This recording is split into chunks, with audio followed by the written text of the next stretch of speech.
안녕하십니까. 한의학입문TV 강의를 맡은 한의사 이한영입니다. 반갑습니다. 자, 오늘은 일곱 번째 조문 한번 알아보겠습니다. 우리가 조문 하나를 볼 때마다 뭔가 하나는 우리가 꼭 배워야겠다라는 생각을 가지시면 됩니다. 여기에도 어리복만하면 그 시기 전후 지하부 분리하여 이진유라. 자, 딸꾹질 하되 복만하면, 딸꾹질 하되 복만하면 전후의, 그러니까 대소변이죠. 대소변을 살펴서 어느 쪽 부위가 조절을 기능을 잘 발휘하지 못하는지 알아야지만 그것을 이롭게 하면 낫는다.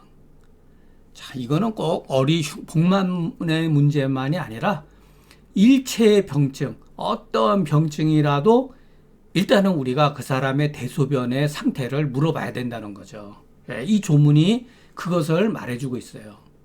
자, 그래서 우리가 그 사람이 두통이 있던, 구역질이 있던, 갈증이 있던, 소변이 조금 불리하다 그러면은 이소변을 하고, 이 사람이 복만하면서 대변이 조금 불리하다 그러면은 어떤 병증이 되었던지 간에 대변을 편안하게 해주는 것이 바로 치료의 기준이라는 거죠.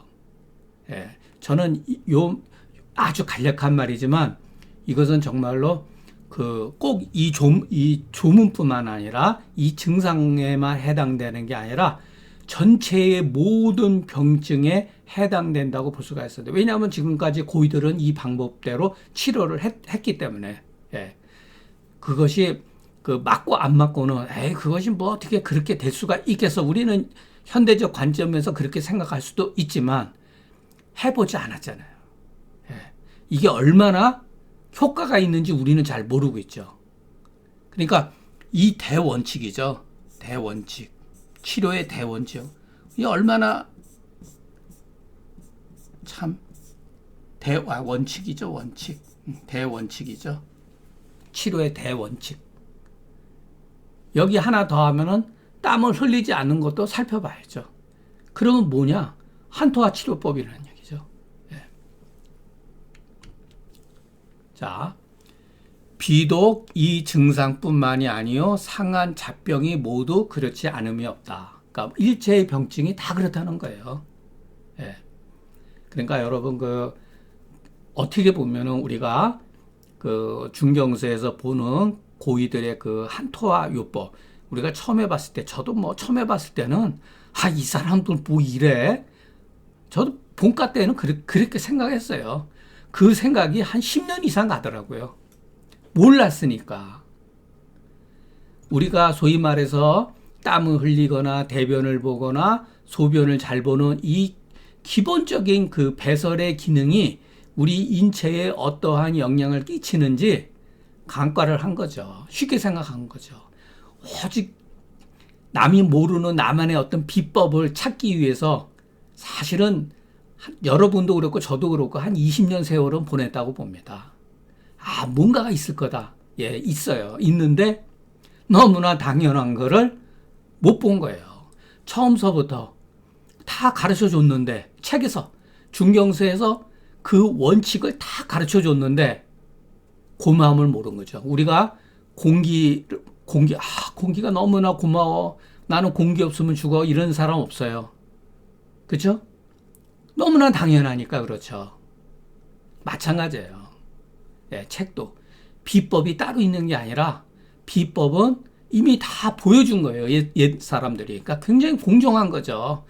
자기만 아는 거, 그걸 비법이라고 숨기는 거, 그것은 설령 그것이 비법이라 하더라도 그 비법을 지키는 마음이 공정하지 못한 거예요. 성현들은 하나도 감추는 게 없다는 거, 보여줘도 그것을 사람들이 인식하지 못할 뿐이지 숨기거나 누구는 가르쳐주고 누구는 가르쳐주지 않고 누구에게는 전해주고 누구에게는 전해주지 않고 그런 것이 없어요. 다만 그것을 쓰는 사람이 얼마만큼 잘 활용하느냐의 차이가 있을 뿐이죠. 자, 왜 그런가? 상한 잡병뿐만 아니라 모두 그렇다는 거예요. 대소변이라든가 땀의 이 분리를 살펴서 그것을 이롭게 하면 된다는 거예요. 왜 그러냐? 다른 이유가 아니다. 우리 몸의 배설 기능이 분리하면 모든 병증이 비로소 나타난다. 그러면은 모든 병을 치료하는 것은 뭐냐면 한토화 치료법이라는 거죠. 역으로 보면. 그래서 결국은 그것이 극증에 이르게 된다. 시작이 돼서 극증에 이르게 된다. 여러분 그 대승기탕해라든가 도인스키탕 어혈 증후군에 있어서 그것이 극증에 이르면 어떻게 되죠? 사람이 제정신이 잃어버리거나 선망증이거나 발광증까지 이르게 되는 거예요.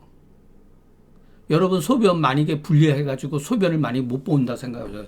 뇌로 바로 독소가 올라가가지고 무엇 받아도 바로 영향을 미친다 그러잖아요. 예. 그렇기 때문에 여러분들, 저도 마찬가지예요. 예, 저도 마찬가지로 어떤 난치병이었을 때 항상 대소변에서부터 시작해야 된다는 것을 잊으시면 안 됩니다. 그걸 가지고 응용하는 건 괜찮지만 대소변 상태라든가 땀의 상태를 확인도 안 해보고 자꾸만 어려운 처방, 기기묘묘한 처방만을 고집하다 보면은 오히려 큰 것을 놓칠 수가 있습니다. 그러니까 이것으로 살펴보면은 참 요 글은 제가 썼지만은 예전 그 대가들의 그 발상을 한의학적으로 이용한 것 뿐이에요. 만약에 인간의 생리와 병리가, 그죠? 인간의 생리와 병리가 옛과 지금이 변하지 않을진데, 변하지 않는다면, 사실 변하지 않았잖아요. 5,000년 전의 인간이나 현재의 인간의 생리, 병리 상태는 똑같은 거예요. 다만 무엇이 변했느냐? 생리와 병리에 대한 해석학이 변했을 뿐이에요. 제가 여러분의 누차 말씀드린 여기서 불변이라는 것은 본질적인 문제죠. 생리와 병리는 변하지 않은 거죠. 그렇다면 한토화의 법은 옛날 사람을 위해서 존재하고 고이들 때문에 존재하고 오늘날 사람이라 해서 존재하지 않는 것은 아니라는 거예요. 요 말은 원래 그 맹자에서도 나오고 장자에도 이런 말이 있어요. 장자가 뭐라 그랬냐, 맹자가 뭐라 했냐면 인간의 성인이라고 하는 것은 본래 선한 것이기 때문에 불이 요존하고 불이 걸무라 그랬어요. 요 때문에 존재하는 것도 아니고 걸주 때문에, 걸주가 포악한 사람이기 때문에 존재하지 않는 것도 아니라는 거예요. 예, 멋진 말이잖아요. 그죠? 예, 그거를 패러디한 거예요. 불이 고존하고 불이 걸무다. 인간의 생리와 병리가 변하지 않는다면 한토화의 이 올바른 치료법은 옛날에만 존재하고 오늘날에는 존재하지 않는다고 여겨서는 안 된다는 거예요. 변하지 않는다는 거예요. 이전에 그러니까 제가 글을 쓸 때 이런 아이디어 같은 경우는 저도 사실은 제가 막 다 글을 창작하는 건 아니에요. 절대로. 저 같은 사람이 뭘 알아서 저거 하겠어요. 그러니까 좋은 글을 많이 읽어서 그런 거예요. 예전에 그 한나라 때 중기에 제가 자주 말씀드리는 그 누가 있냐면은 동중서라는 사람 있잖아요. 동중서는 그 한 무제 때 제일 가는 그 유학자였어요. 예. 동중서라는 사람이. 그러나 동중서는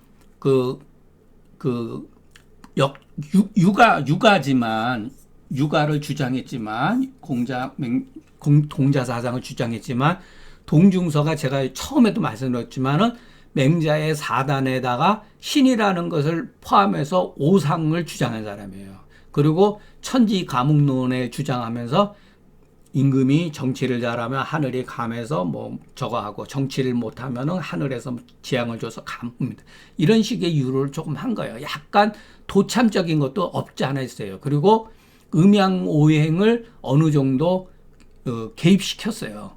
그걸 나중에 송나라 때 가서 주자 중심으로 해가지고서 음양오행설이 육아에 완전히 접목되는 일이 벌어지는 거예요. 예. 그것은 조금 다소 문제가 있어요. 그러나 어쨌든 간에 그것도 한 시대의 변천인데 동중서가 뭐라 그랬냐면은 천도가 변하지 아니면은 인도도 또한 변하지 않는다. 그런 비슷한 그런 말을 했어요. 제가 조금 그 유명한 얘기예요. 예. 천도가 변하지 않으면 인도가 변하지 않는다. 그러니까 이것도 마찬가지예요. 생리병리라고 하는 것은 변하지 않는 거예요. 결국은 인간의 생리병리는 조금씩은 뭐 진화 때문에 변할 수도 있겠죠. 근데 거의 변화된 건 미비하잖아요. 다만 옛날 사람은 생리와 병리 현상을 당연히 몰랐죠. 예. 통찰력은 어떠한 그 근본적인 약간의 통찰력은 있다 하더라도 생각을 해보세요. 오늘날 같은 생리병리를 어떻게 알았겠어요? 현재의 생리병리는 거의 우리가 지금 현재 우리가 알고 있는 생리병리도 거의 뭐 반세기 정도밖에 안 되잖아요. 한 100년 정도? 예, 급격히 발전한 거잖아요. 예. 그러니까 그렇지만은 이 한토화 치료법은 참 정말로 굉장히 단순한 것 같지만 멋있는 그 뭐랄까 그 치료법이다. 예, 그리고 여기에는 생리병리가 있다. 그래서 우리가 이 분야에 대해서 정말 공부를 많이 해야 된다고 봅니다. 자, 이제 여기 이전에는 얼에 대해서 얘기했다면 이제 구토를 중심으로 해서 다양한 변증 관계. 앞으로 계속 조문이 한 뭐 7, 8개 조문 구토를 중심으로 해서 발생할 수 있는 처방의 변화를 우리가 공부한다고 보면 됩니다. 구토하되 흉만한 경우는 오수이탕으로 치료한다.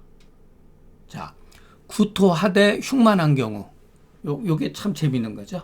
그러면 다음 조문에서는 구토하되 한열이 있다든가 열이 발열한다든가 또는 뭐 복만한다든가 뭐 여러 가지 변수가 있을 수가 있죠. 자, 오수이탕. 근데 이 조문 가지고 오수이탕을 쓸 수가 있느냐? 예. 쓸 수는 있어요. 자, 그런데 오수유탕의 구이 흉만자는 알고 보면 뭐냐면은 한수가 심화 부위에서 꽉 막혀 있는 거다.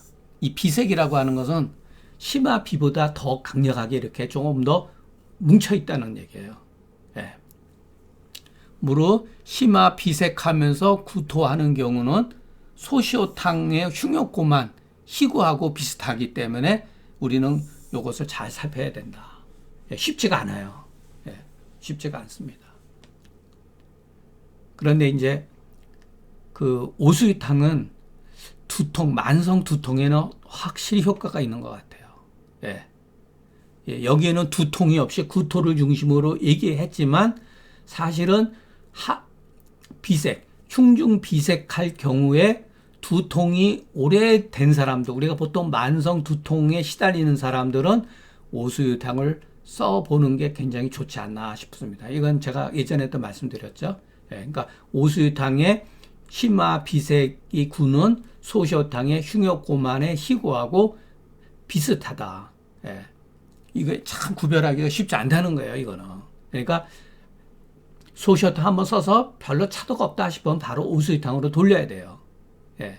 그래서 우리가 처방의 변화를 항상 이 처방의 변화에 대해서 유연성을 가지자. 너무 한 가지만 고집하지 말고 뭐가 안 될 때는 다음 단계에서 그 차이점에 대해서 우리가 인식을 해가지고서 변화를 시도해보는 것도 참 좋다고 봅니다. 자, 여기에도 또 오수탕 마른 구역질하면서 이렇게 거품이 있는 침을 막 뱉는다든가, 가래라든가 침 같은 거를 많이 뱉는 사람들, 그리고 두통이 있는 경우, 이게 참 중요해요. 토연말 하면서 구역질이나 토연말 하면서 두통이 있는 경우는 오수이탕이 참 잘 듣습니다. 자, 건구 토연말이 두통자는 한수 담음의 그 발작한 징후이기 때문에 일단 우리가 보통적으로는 이진탕류로 치료를 해볼 수가 있습니다. 우리가 오수유탕까지는 생각을 못 한다 하더라도 이진탕으로 먼저 이렇게 치료해 볼 수는 있죠. 이런 거는 그래서 치료가 되면 다행이지만 치료하되 낫지 아니하거든. 그때 오수유탕으로 이렇게 전환할 수 있는 마음의 준비를 항상 가지고 있어야 된다. 예. 그러니까 어떻게 보면은 오수유탕이 이런 증상에 있어서 그 흉중비색이라든가 담음에 의한 어떤 그 거의 종착역이라고 볼 수도 있다고 봅니다. 예. 그러니까 이진탕이 시작에 해당되는 처방이라 그러면 오수유탕은 그 종착역에 해당되는 약이다. 예. 그만큼 강력하다는 약이죠. 예. 자, 구토하면서 여기도 또 구토하죠. 근데 배에서 꾸룩꾸룩 울려요. 벌써 우리가 환자를 딱 보면은 통통하고 이런 사람보다 몸이 마른 사람들이 이게 장명증이 있어요. 네. 자, 이렇게 있을 때 뱉고 누우면은 우리가 이거는 이제 앞에 모습이라면 누웠을 때 여기가 배꼽이었을 때 배가 이렇게 벌써 이렇게 돼 있는 사람은 배가 조금 가스 차거나 이러죠. 보통 정상적인 사람들은 요런 경우도 뭐 정상이라 할 수 있지만 보통은 이제 기준은 이렇게 돼 있는 사람, 복부가 또는 약간 함몰돼 있는 사람들, 몸이 마른 사람들이죠. 약간 여기가 배꼽, 여기가 배꼽이었을 때, 배꼽. 그러니까 눕혀놨을 때 복부의 색깔도 여러분 동시다발적으로 우리가 이것은 감각이에요. 한약을 막연하게 추상적으로 생각하시면 안 됩니다. 장명이라 그랬으면은 환자가 그냥 뱃속에서 꾸르륵 소리가 날 수도 있지만 의사가 예를 들어서 손을 여기다가 댔을 때 이렇게 예민한 사람들은 동계의 증상도 있고 장명의 증상도 있어요. 예. 계증도 있지만 장명증도 있을 수 있다. 예. 이게 동시적으로 가지고 있는 거예요. 잠재적으로 장명이 있을 수가 있어요. 몸이 마른 사람들은. 그러니까 소화기 기능이 그만큼 소장이 그만큼 기능이 무력하다는 증거죠. 흡수 기능도 나쁘고. 예. 이럴 때는 사물탕이 별로 그렇게 아주 나쁜 약은 아니지만 잘 안 들을 수가 있어요. 그러니까 이럴 때는 사군자탕이라든가 향사 육군자탕으로서 거기에다가 계지나 곽향을 가해가지고 쓰는 게 오히려 무난하게 굉장히 좋습니다. 상태에 봐가지고 피부가 건조하고 까칠하다 그러면 사물탕도 쓸 수가 있죠. 예. 여기에 마저 복벽이 복직근이 구령까지 있다 그러면은 얼마든지 사군자탕도 쓸 수가 있어요. 팔물탕 위주로 하되 사군자탕을 더 증량을 해가지고 쓸 수 있는 요령. 그리고 거기에다가 계지라든가 나는 곽향이 좋다면 곽향을 굉장히 많이 증량을 시켜가지고 쓰면은 굉장히 좋습니다. 근데 여기에 심화비가 딱 있는 거예요. 그럴 때는 반화 사심탕으로 치료한다. 참 이게 굉장히 잘 쓴 글이죠. 짧은 글이지만 요즘 말로 해서 임팩트가 아주 강한 글이에요. 굉장히 잘 쓴 글이에요. 글이 아주 핵심적인 걸 딱딱 쓴 거죠. 때는 반화 사심탕으로 치료한다. 그러니까 이런 경우는 전부 다 약간 체질적인 소인이에요. 체질적인 소인을 가지고 있다는 거. 물론 몸이 통통하고 이런 사람도 얼마든지 반화 사심탕을 쓸 수가 있습니다. 그러나 이렇게 몸이 예민하고 살이 조금 빠져 있고 이런 사람들한테 이런 경우가 많아요. 그러니까 이런 사람들한테 숙장 같은 경우는 소화가 잘 안 될 수가 있기 때문에 사물탕에서 숙장은 조금만 쓰던가 아니면 빼던가 그리고 당귀, 백작, 청궁에다가 그것도 쓰고 싶으면은 쓸 수가 있어요. 그러니까 피부가 예를 들어서 영양 상태가 나쁘다든가 그러면은 그걸 얼마든지 쓸 수가 있다고 저는 이렇게 생각을 합니다. 자, 이거는 저는 이런 거를 해석할 때가 제일 기분이 좋고 조금 신이 나요. 왜냐면은 합리적이니까 글이. 구토는 뭐죠? 병증이죠. 장명은 뭐죠? 이거는 병정이에요. 이거는 어떤 정황을 말해주거든요. 중요한 단서죠. 심화비는 병근, 이거는 병증. 한마디로 요약해서 말하자면 이것은 수흠 변조의 증상이다. 조문이 비록 간략하나 병증, 병정, 병근을 구비하니 이것은 올바른 글을 이뤘다고 할 수가 있다. 예, 아주 잘 쓴 글이에요. 예, 그러니까 이런 글쓰기 방식을 후세 사람들이 따라 흉내내기가 어렵다는 거예요.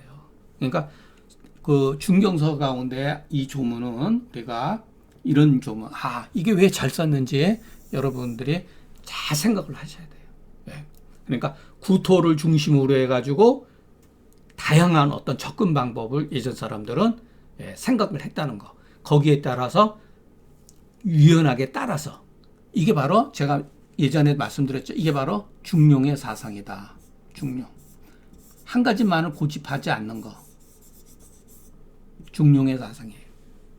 그러니까 여러분 중용 뭐 한두 구절이야 다 아시잖아요. 그죠? 중용 모르잖아요. 잘. 근데 모른다고 생각하실 필요가 없어요. 여러분 다 알고 계시는 거예요. 책을 읽어가지고 아는 경우도 있지만 책을 읽고 자기의 생각을 확인하는 경우도 있어요. 여러분 나이 40 넘어가면요. 중용책 읽지 않아도 여러분들의 의식 구조는 이미 중용화돼 있다는 거. 그래서 고집하면 안 된다는 거예요. 네. 아무리 글 공부를 많이 했어도 고집을 부리면은 반중용이죠. 네, 반중용. 그러니까 여러분 가운데 나는 뭐 주역을 안 읽었으니까 주역 몰라. 나는 시전 전혀 관계가 없습니다.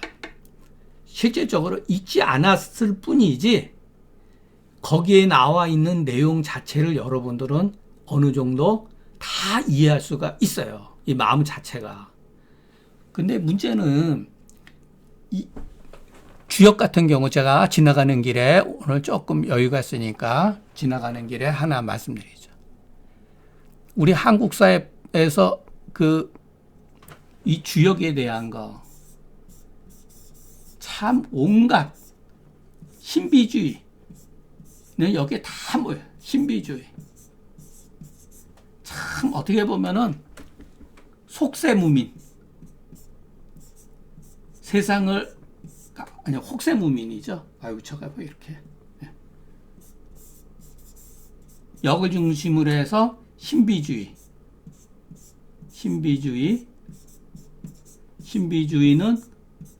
혹세무민. 참 혹세무민. 세상을 속이고 백성들을 어지럽히는 거죠. 여러분 실질적으로 주역의 원문을 보면요. 아주 진짜 재밌어요. 진짜 재밌는 글이에요. 저도 깜짝 놀랐어요. 주역에 대해서 여러 가지 우리나라의 뭐 주역 학회라든가 이런 데 보면은 전부 뭐냐면 이수학파라 그래요. 이수학파. 그걸 이수학파. 이치와 수리 가지고. 물론 이것도 분명히 있어요. 이런 걸 무시하는 건 아니에요. 네. 이거 조심해야 돼요. 이수학파를. 이거 숫자가 잘못 썼습니다. 이수. 이수학파. 이 우리나라에서 대표적인 이수학파가 누구였냐면 서하담이에요. 중국에서 황급경세라든가 이런 것은 그 송대의 송초의 소강절, 강절조 선생이 이수학파의 대가예요. 그러나 그 시대에 정의천 선생 같은 사람이 이수학파를 싫어했어요. 도덕적인 것을 더 중요시 여겼어요. 그래서 그렇다고 소강절 선생이 잘못됐다. 그건 아니에요. 그거는 재미는 있어요.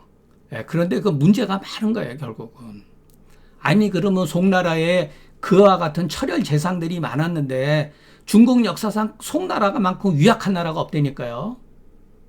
아니, 천리 이치를 알았는데 왜 나라가 망했습니까? 생각을 해보세요.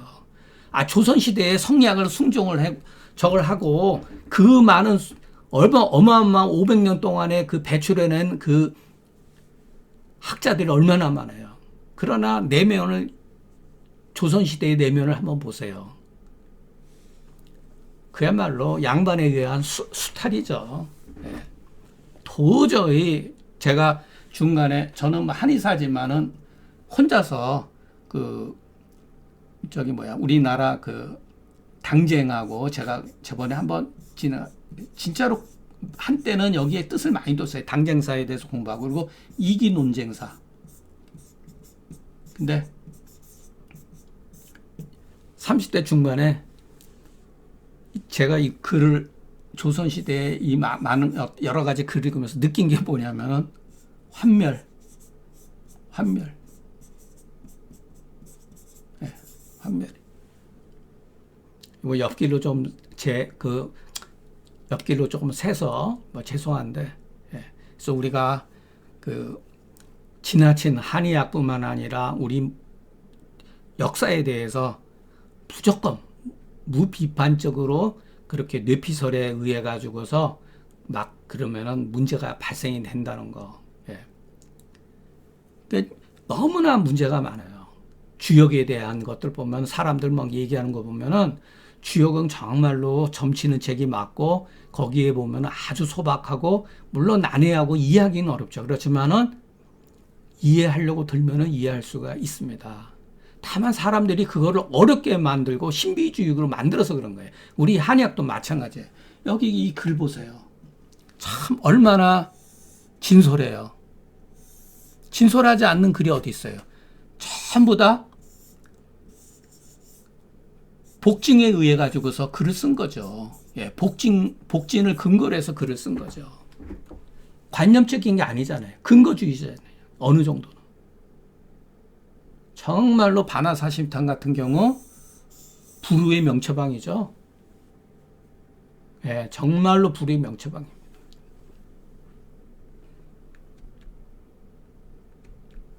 자, 오늘 강의는 여기서 마치겠습니다. 예, 제가 뭐 그 한의학 이외에 뭐 저거 하는 거는 어떻게 보면 저도 개인적으로 하고 싶은 얘기도 많이 있고 제가 공부했던 방향이나 이런 거에 대해서 한의학은 제가 여러분하고 저하고 소통할 수 있는 그 결과물이기 때문에 그냥 이걸로 얘기를 하는 거지만 정말로 그 우리 그 한국사 근현대에서 할 거 없이 그 당쟁에 대한 거 저는 사실 태계나 율곡 선생에 대해서도 불만이 굉장히 많은 사람이에요.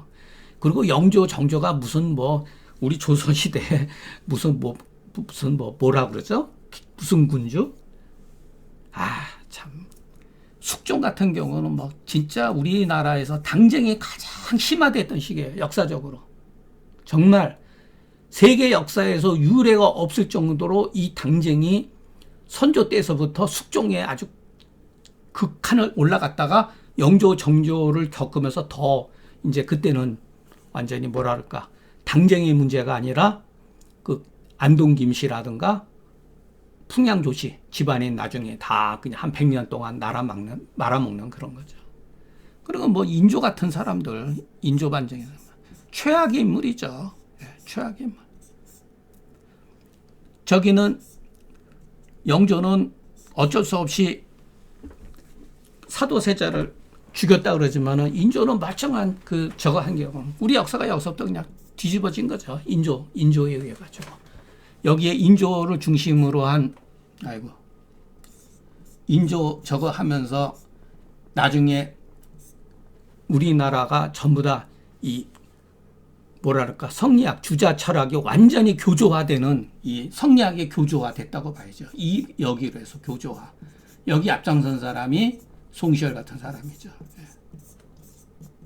송시열이 자기 제자 윤중하고 송시열이 갈라지면서 이게 이제 뭐랄까 소론이 되고 이게 노론이 되는 거죠. 예. 이때 이후서부터 전부 다 한말 때까지 노론이 실세를 장악해가지고 완전히 겉으로는 성리학의 그 주자 철학의 교조화 하면서 그냥 나라 그냥 완전히 그냥 절단 나가는 거예요. 네. 정말 인조는 참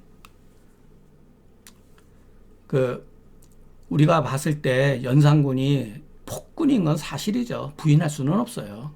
그러나 연산군의 학정은 그 시대에 끝쳤지만 인조의 잘못된 판단과 어떤 그 신하들의 그 휘둘림에 의해 가지고는 이거는 국가 자체의 정체성에 이제 문제가 여기서 발생되는 거죠. 정말 볼 수가 없어요. 숙종 시대 때 여러분 그 몇 번의 그 뭐라 그럴까 정권 교체가 막 있었거든요. 이때 당시가 가장 그 권력 다툼이 치열했다고 봐야 돼요. 당쟁이 어떤 심화되고 겉으로는 이기론 문제 가지고도 다투었지만은 그 뒤로는 어떤 뭐라 그럴까 그 결국은 이제 그 당쟁의 어떤 그 문제가 권력 다툼이죠, 사실은. 예.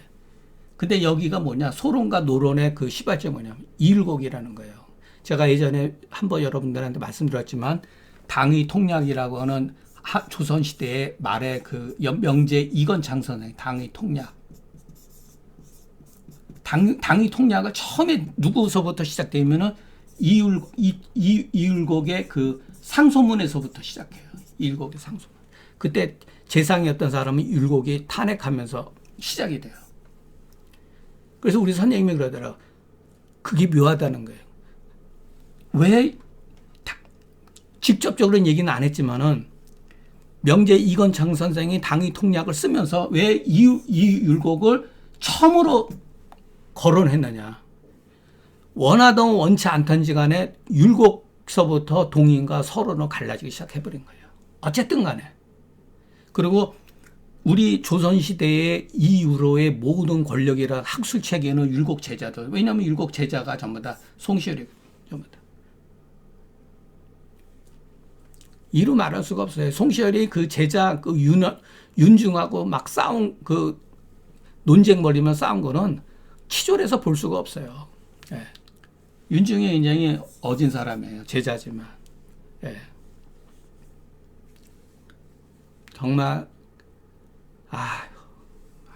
정말 뭐 말할 수가 없습니다. 예. 분노, 환멸 정말로. 예.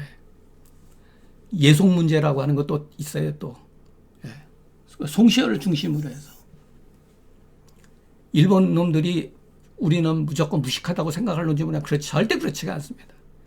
걔네들이 와가지고 우리나라 역사를 쫙 전부 다 보고 송시열에 한마디 했다는 거 아니에요.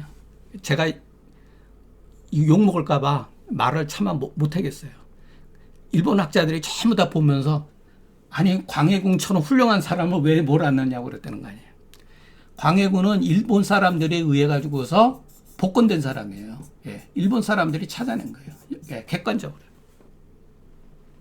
송시열에 대해서는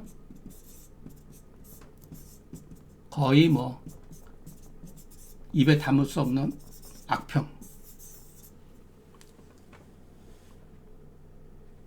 여러분 제가 이런 말을 하면은 뭐 어떤 사람은 저더러 뭐 토착약으로 하는 사람도 있더라고요. 예, 기릭동동 좋아하는 것 같다고. 뭐 그렇게 생각하셔도 됩니다.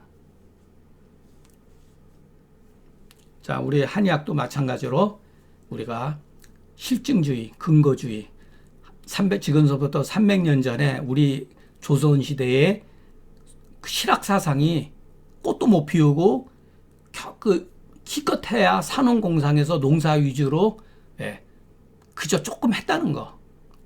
상업이라든가 이런 거, 공업 같은 거를 그래도 무시했다는 거. 그러니까 우리 이미 300년 전에, 만약에 300년 전에 그때 실학이, 올바른 실학이 뿌리를 내렸다면 일본도 이때에 얘네들은 거의 이때 실증주의로 돌아갔어요. 완전히 학문 자체가. 근데 우리는 아직도 한의학 세계는 진짜 이상한 그 허상을 자꾸 아주 헤매고 있어요. 그러니 제가 열불이 안 터지겠습니까? 저 같은 아주 진짜 이름도 없는 필부가 나서서 이런 거를 하는 것 자체가 좋은 게 아닙니다. 이런 게. 이미 이때 이게 다 무너져 버린 거예요. 이게 꽃을 못 피운 거예요. 지금도 몰라요. 이게